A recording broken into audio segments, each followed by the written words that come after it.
Hey art kiddos, it's Miss T. Penny and I are going on a nature color scavenger hunt. So I have my tools that I need here. First I have a reused egg carton so I can separate out the colors that I find. And then I also have these gardening scissors in case I need to trim any branches or petals or anything like that off of a flower. So let's see what we can find. So right as I step outside my house, I noticed that my pink azaleas are blooming. And if you remember, pink is a hue or tint of the color red. And then I also see this little weed down here has some purple on it. So I'm gonna harvest some of these and then maybe some of this tall grass over here. So also as I'm doing my scavenger hunt, I am sorting my colors into the different hues that it could be. So you see I have like a reddish purple, a pinks, and then the purple color there. I also am looking for things that I could make my own paintbrush with. So these grass stalks that are tall, I'm also gonna find a stick. I think that would make a really neat paintbrush texture. So I'm looking for paintbrush items too. So I found quite a few things, you guys. I'm actually pretty surprised. I even found some orange inside of an acorn. Did not think I was gonna find orange. Got some different red and purple values. So this has been a really good scavenger hunt. I'm still hunting a little bit, but I did want to give you a little bit of a maybe warning.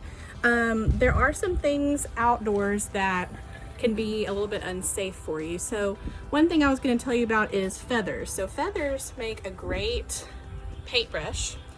I did not find any feathers today, probably didn't look hard enough, but if you find a feather, a bird has lost that feather, and those can carry some dirty germs and things. So if you pick up a feather, just make sure that like we're doing right now, we have good hand washing techniques, and that you wash your hands really good after you touch that feather. So be careful with feathers. The other thing, just be careful with things like poison ivy.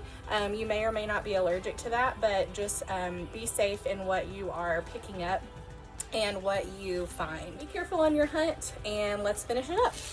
All right guys, so I have my beautiful findings here, and I'm gonna start setting those out on the ground here in like a color wheel order.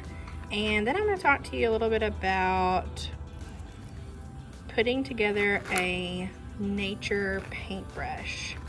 So I'm going to start laying these out and see what I got. So now that I've got my color wheel of nature here, there's a couple things you can do with this. First of all, it was just fun to scout around my neighborhood, or around my yard actually, and find different things that have this beautiful color. And right now is the perfect time to do this because everything's blooming. Gotta watch out for the pollen though. And so that was fun in itself. But one thing I might try with this is, before paint was invented, they used to have to do hunts like this. And so they would take something that they found and they would put it in something like this. There's Penny, say hi.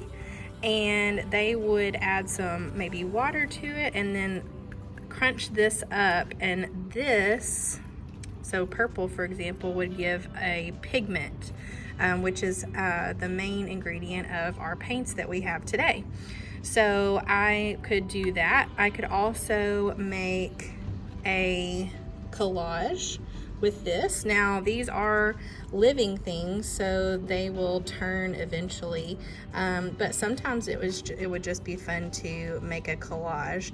There's also an artist, his name is Andy Goldsworthy, and he makes nature sculptures and nature pieces of art around in their own environment. So another thing I could do would be to put these things together in an interesting way and make a design in nature and see where the wind takes it and how it changes it. So there's some different things you can do with this. I wanted to talk to you guys about how to make a paintbrush. So some of you may not have a paintbrush at home, but there's different things you can use. So the first thing that you'll need is a Let's move over here. You'll need a base to hold on to. So I've got a couple stick options here. I think I like this one better. And you're also going to need something to attach your bristles, we'll call it, to. So I've got a hairband, I've got the twist tie off of my bread container, and there's a ton of other things you could use. You could use tape, you could use twine, string, any kind of attachments, a rubber band to band this together. And then of course you would need whatever you are using for your bristles. So bristles for paintbrushes used to be made out of horse hair. So they would trim the hair off of their horses and attach it, much like we're going to do today, to a base, and they would paint with that. So this is going to be a really nice brush actually.